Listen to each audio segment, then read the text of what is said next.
On va s'intéresser à la Guinée. Mais d'abord, un peu de contexte. Le pays est dirigé par le colonel Mamadi Doumbouya, arrivé au palais présidentiel après un coup d'État militaire en 2021.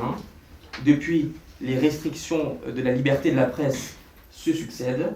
Les autorités de transition se justifient en brandissant l'étendard de la sécurité nationale.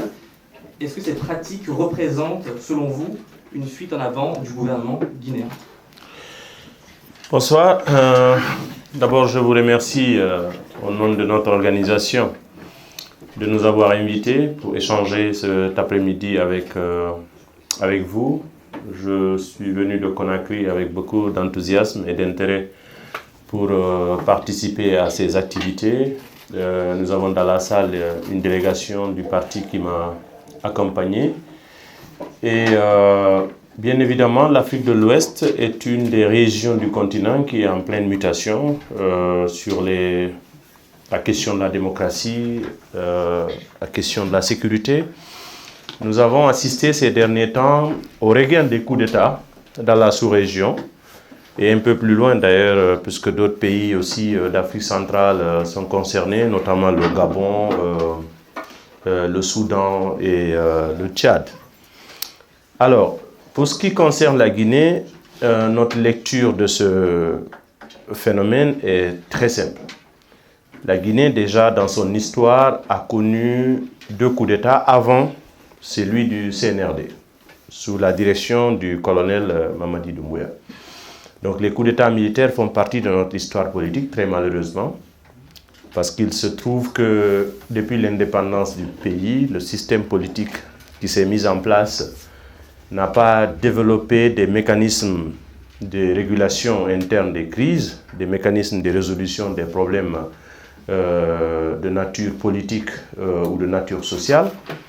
Et il se trouve que l'armée, faisant partie des entités de la société, se retrouve être un recours qui s'impose de fait et qui fait irruption sur la scène politique en l'absence des mécanismes de résolution institutionnels et des mécanismes sociaux. Le coup d'État le plus récent, qui est actuellement, qui a généré la junte militaire au pouvoir, est un coup d'État qui est arrivé dans un aspect, dans un contexte de 3e mandat.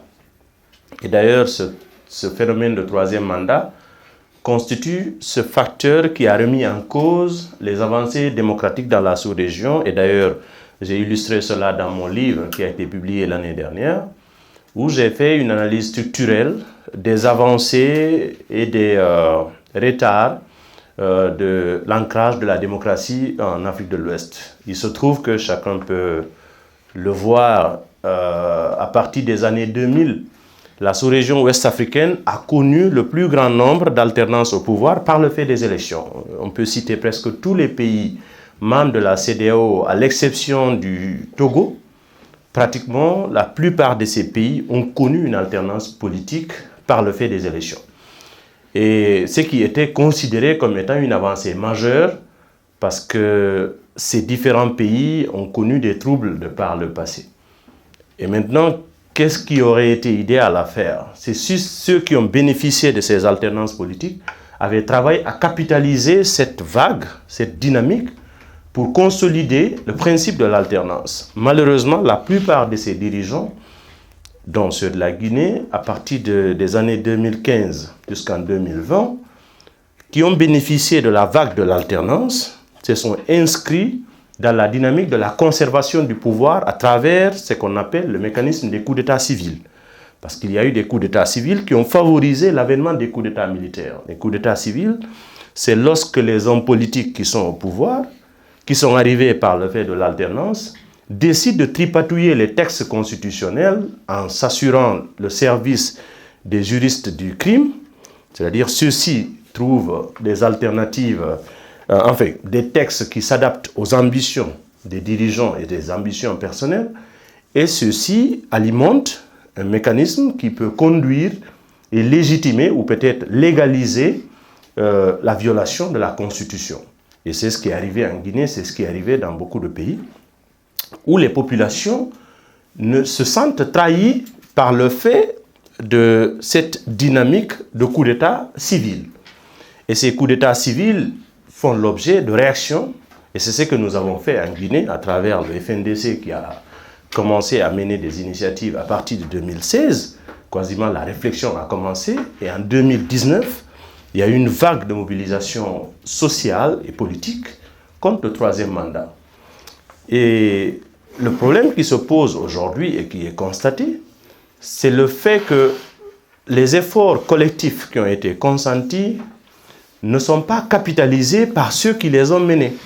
Parce que le plus souvent, lorsque la population s'engage et revendique des droits, elle exprime un idéal, elle veut la démocratie, elle veut plus de liberté, elle veut plus d'espace d'expression, plus d'opportunités, plus d'égalité de chances, ce qui arrive, c'est qu'à terme, lorsque ce sont des militaires qui interviennent sur la scène politique, ceux-ci viennent se servir des efforts collectifs consentis pour récupérer le résultat et le capitaliser en faveur des intérêts particuliers. Et donc la veille citoyenne s'arrête tout de suite et après l'armée travaille dans une dynamique de répression, d'étouffement, de restriction. Et vous faites allusion justement à la situation actuelle où le CNRD, qui est une émanation du régime défunt, parce que Mamadi Doumbouya est une production du régime d'Alpha Condé, les Guinéens ne le connaissaient pas avant. Il a été à la tête de l'unité la plus opérationnelle, la plus équipée de l'armée. Donc ce n'est pas nécessairement l'ensemble des corps de l'armée nationale qui se sont retrouvés. C'est plutôt ceux qui étaient beaucoup plus opérationnels en termes de rapport de force. Et il était à la tête de cette unité. Et aujourd'hui, c'est cette unité qui gouverne le pays et partage la responsabilité avec l'ensemble du corps militaire. Mais étant donné que ce sont les mêmes réflexes, c'est-à-dire ceux qui étaient dans la gouvernance Alpha Condé. Et chez nous, d'ailleurs, chaque régime est la conséquence négative du précédent. Parce que lorsque le premier président est décédé en 1984, l'armée qui a fait le coup d'État est une émanation du régime précédent. Et lorsque le second est décédé en 2008, l'armée qui est venue au pouvoir, le CNDD à l'époque, avec le capitaine Dadis, est une émanation du régime de Lansana Conté. Et c'est Alpha Condé aussi, lorsqu'il est tombé, c'est l'armée qui était à son service, qui a repris les rênes. Donc, les fondamentaux ne changent pas lorsqu'ils arrivent. Dans un premier temps, ce sont des discours à caractère populiste. Il faut séduire, il faut convaincre, il faut rassurer. Mais c'est rassurer pour simplement avoir une emprise, avoir une assise. Et dans un pays où la sociologie de la population est faite de sorte que les gens ont une certaine dépendance en termes de services, et le niveau de pauvreté étant si élevé et le niveau de maturité très bas par le fait de la faiblesse du système éducatif et de l'éducation sociale, ce qui fait que c'est facile d'engloutir les gens et de les berner en leur faisant croire à des rêves auxquels ils n'ont pas accès.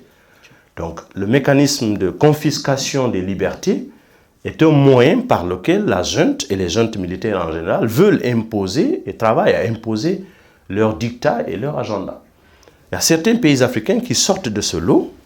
Un pays comme le Sénégal, qui jusqu'à présent a eu la chance de n'avoir pas connu les coups d'État militaires, c'est parce qu'a priori, quand on voit l'histoire particulière du Sénégal, on se rend compte qu'il y a une conscience citoyenne qui s'est développée pendant plusieurs années. Le Sénégal a plus d'un siècle de pratique du vote.